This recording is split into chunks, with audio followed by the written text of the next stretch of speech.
Hello friends, আমি মৌমিতা। আমি আবার চলে এলাম আমার গার্ডেনিংয়ে একটা নতুন ভিডিও নিয়ে।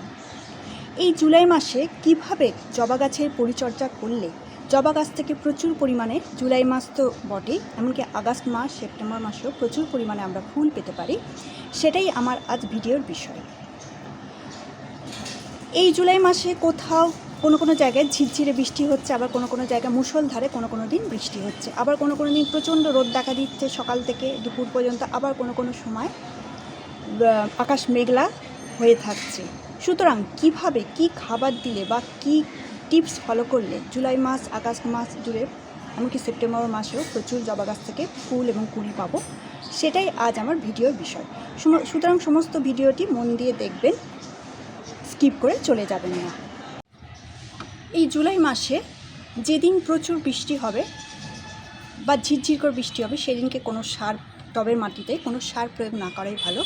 যেদিন দেখবেন যে রোদ উঠেছে, মোটামুটি আকাশ রোদে ভরা আছে, আকাশটা পরিষ্কার আছে, ক্লিয়ার আছে, সেদিনকে আপনারা লিকুইড হোক, কোনো লিকুইড সার হোক বা ড্রাই কোনো সার, আপনারা জৈব সার আপনারা প্রয়োগ করতে পারেন।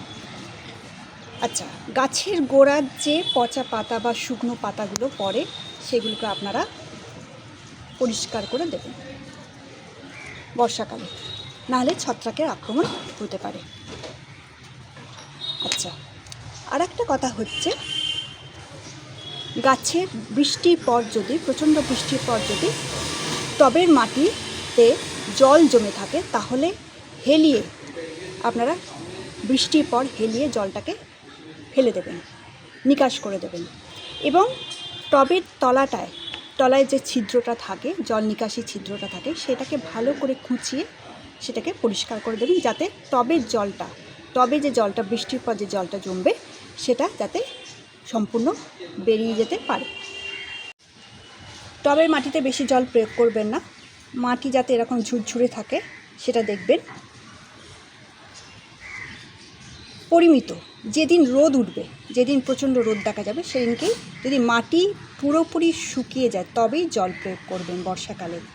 মাটির ওপরে ভাগ যদি পুরোপুরি শুকিয়ে যায় তাহলেই জল প্রয়োগ করবেন। মাটির ভেতরেও ভিজে থাকে, ওপরে বেশ কিছুটা অংশ যদি দেখেন যে অনেকটাই শুকিয়ে গেছে, একদম পুরো শুকনো খটখটে হয়ে গেছে, তবেই জল প্রয়োগ করবেন, নাহলে কিন্তু বর্ষাকালে জল সেরকম প্রয়োগ করবেন না। এবং টবের মাটিকে প্রতি সপ্তাহে মোটামুটি সময় করে এরকম মাটিকে খুঁচিয়ে দেবেন, তাতে বায়ু চলাচল ভালো হবে, মাটি ভালো থাকবে, গাছও ভালো থাকবে। এবং সপ্তাহে একদিন করে অ্যান্টিসেপটিক হলুদ আপনারা ব্যবহার করবেন। যেহেতু আমি আমার আজকের খাবারে একটা উপাদান হচ্ছে হলুদ, সেহেতু আমি আজকে মাটিতে হলুদ প্রয়োগ করব না। এবার আমি যে খাবারটি আজ দেখাবো সেটা হলো পটাশিয়াম এবং নাইট্রোজেন সমৃদ্ধ একটি খাবার, সেই সঙ্গে অ্যান্টিসেপটিকও বটে। এবং এমন একটি খাবার আমি চুজ করেছি এই জুলাই মাসে, যেটা হচ্ছে মাটিকে আমলিক করবে, পটাশিয়াম যোগাবে এবং মাটিতে নাইট্রোজেন যোগাবে। এবং আমি কি নিয়েছি এতে নিয়েছি আমি লেবুর খোসা, মুসম্বি লেবুর খোসা। আমি একটা মুসম্বি লেবুর খোসা এবং কিছু চা পাতা মানে ছোটো 1 চামচ, চায়ের চামচের 1 চামচ মতো চা পাতা আমি নিয়েছি একটা গাছের জন্য।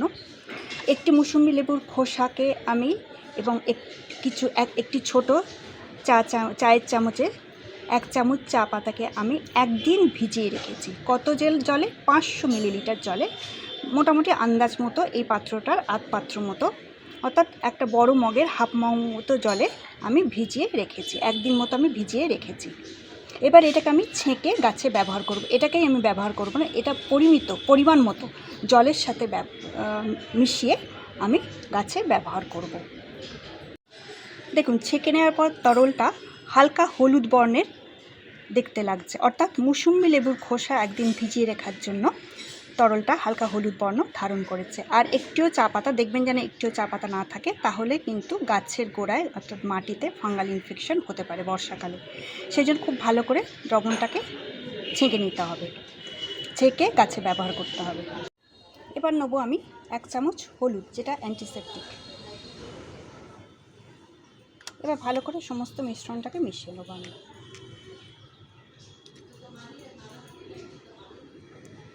ভালো করে মিশিয়ে নিতে হবে।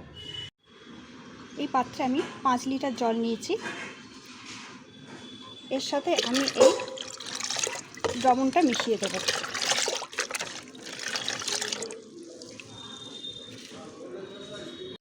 এবার আমি কি পরিমাণে দেব প্রতিটা গাছে, দেখুন এই গ্লাসটায় মোটামুটি আমার 200 ml জল ধরে। এই গ্লাসের 1 গ্লাস করে আমি প্রতিটা জবা গাছের মাটিতে আমি দিয়ে দেবো। এটি একদিকে যেমন পটাশিয়ামের যোগান দেবে, নাইট্রোজেনের যোগান দেবে, তেমনি এটি গাছের মাটিকে আম্লিক করবে, যেটা হচ্ছে বর্ষাকালে হচ্ছে মাটি পিএইচ ব্যালেন্সকে ধরে রাখার জন্য এটি খুবই উপকারী। এই সারটি খুবই উপকারী। তবে এটি একটু রৌদ্রোজ্জ্বল দিন, এবারে যেদিন আকাশে রোদ থাকবে, মেঘ থাকবে না, বৃষ্টি হবে না, সেদিন প্রয়োগ করলেই ভালো।